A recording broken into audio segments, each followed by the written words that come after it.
شروع اللہ کا نام لے کر جو بڑا مہربان نہایت رحم والا ہے۔ اور جب تم عورتوں کو طلاق دے چکو اور ان کی عدت پوری ہو جائے تو ان کو اپنے شوہروں کے ساتھ جب وہ آپس میں جائز طور پر راضی ہو جائیں نکاح کرنے سے مت روکو۔ اس حکم سے اس شخص کو نصیحت کی جاتی ہے جو تم میں اللہ اور روز آخر پر یقین رکھتا ہے۔ یہ تمہارے لیے نہایت خوب اور بہت پاکیزگی کی بات ہے، اور اللہ جانتا ہے اور تم نہیں جانتے۔ اور مائیں اپنے بچوں کو پورے 2 سال دودھ پلائیں، یہ حکم اس شخص کے لیے ہے جو پوری مدت تک دودھ پلوانا چاہے، اور دودھ پلانے والی ماؤں کا کھانا اور کپڑا دستور کے مطابق باپ کے ذمے ہوگا۔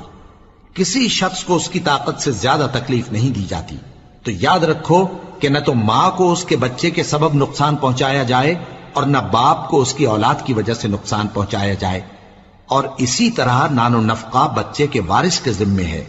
اور اگر دونوں یعنی ماں باپ آپس کی رضامندی اور صلاح سے بچے کا دودھ چھڑانا چاہیں تو ان پر کچھ گناہ نہیں، اور اگر تم اپنی اولاد کو دودھ پلوانا چاہو تو تم پر کچھ گناہ نہیں، بشرطے کہ تم دودھ پلانے والیوں کو دستور کے مطابق ان کا حق جو تم نے دینا کیا تھا دے دو۔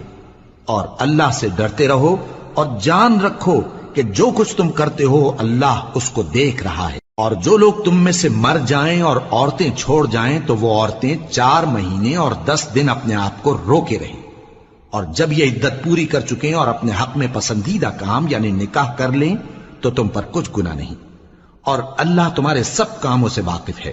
اگر تم اشارے کنائے میں عورتوں کو نکاح کا پیغام بھیجو یا نکاح کی خواہش کو اپنے دلوں میں مخفی رکھو تو تم پر کچھ گناہ نہیں۔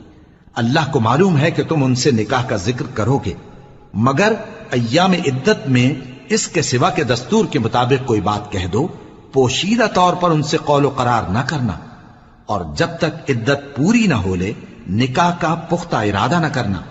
اور جان رکھو کہ جو کچھ تمہارے دلوں میں ہے اللہ کو سب معلوم ہے، تو اس سے ڈرتے رہو اور جان رکھو کہ اللہ بخشنے والا ہے، حلم والا ہے۔ اور اگر تم عورتوں کو ان کے پاس جانے یا ان کا مہر مقرر کرنے سے پہلے طلاق دے دو تو تم پر کچھ گناہ نہیں، ہاں ان کو دستور کے مطابق کچھ خرچ ضرور دو، یعنی مقدور والا اپنے مقدور کے مطابق دے اور تنگ دست اپنی حیثیت کے مطابق۔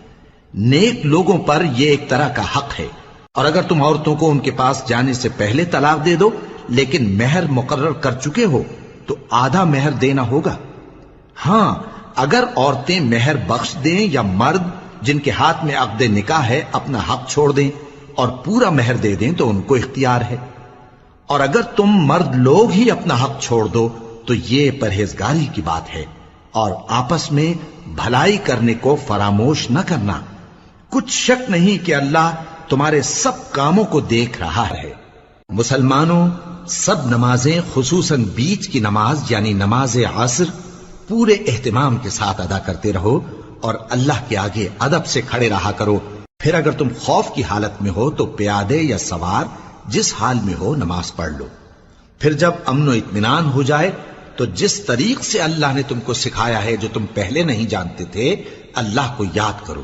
اور جو لوگ تم میں سے مر جائیں اور عورتیں چھوڑ جائیں وہ اپنی عورتوں کے حق میں وصیت کر جائیں کہ ان کو 1 سال تک خرچ دیا جائے اور گھر سے نہ نکالی جائیں۔ ہاں اگر وہ خود گھر سے چلی جائیں اور اپنے حق میں پسندیدہ کام یعنی نکاح کر لیں تو تم پر کچھ گناہ نہیں، اور اللہ زبردست ہے، حکمت والا ہے۔ اور مطلقہ عورتوں کو بھی دستور کے مطابق نان و نفقہ دینا چاہیے، پرہیزگاروں پر یہ بھی حق ہے۔ اسی طرح اللہ اپنے احکام تمہارے لیے بیان فرماتا ہے تاکہ تم سمجھو۔ بھلا تم نے ان لوگوں کو نہیں دیکھا جو شمار میں ہزاروں ہی تھے اور موت کے ڈر سے اپنے گھروں سے نکل بھاگے تھے، تو اللہ نے ان کو حکم دیا کہ مر جاؤ، پھر ان کو زندہ بھی کر دیا۔ کچھ شک نہیں کہ اللہ لوگوں پر مہربانی رکھتا ہے، لیکن اکثر لوگ شکر نہیں کرتے۔ اور مسلمانوں، اللہ کی راہ میں جہاد کرو اور جان رکھو کہ اللہ سب کچھ سنتا ہے، سب کچھ جانتا ہے۔ کون ہے کہ اللہ کو قرض حسنہ دے کہ وہ اس کے بدلے اس کو کئی گنا زیادہ دے گا، اور اللہ ہی روزی کو تنگ کرتا اور وہی اسے کشادہ کرتا ہے، اور تم اسی کی طرف لوٹ کر جاؤ گے۔